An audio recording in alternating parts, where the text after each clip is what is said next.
অনেক ধন্যবাদ। ধন্যবাদ। আপনারা আবার আসবেন। আসুন দেখুন কি চমৎকার লণ্ঠন। আসুন একবার দেখুন। দেখুন কি সুন্দর খরগোশ আকৃতির লণ্ঠন। জনাব দেখুন, ওনার এটা পছন্দ হয়েছে।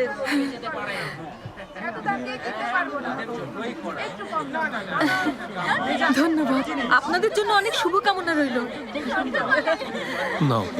লণ্ঠন, অনেক ভালো লণ্ঠন।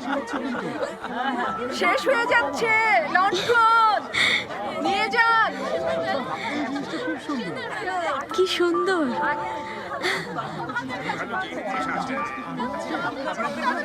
ছেলে মানুষই। ভালো না লাগলে অযথা কিনতে গেলেন কেন? এটা দেখতে অনেকটা তোমার মতো, তাই তোমার জন্য কিনেছি। ঠিক আছে, ঘোড়া বাঁধতে হবে, পরে ঘোরাঘুরি। চলো।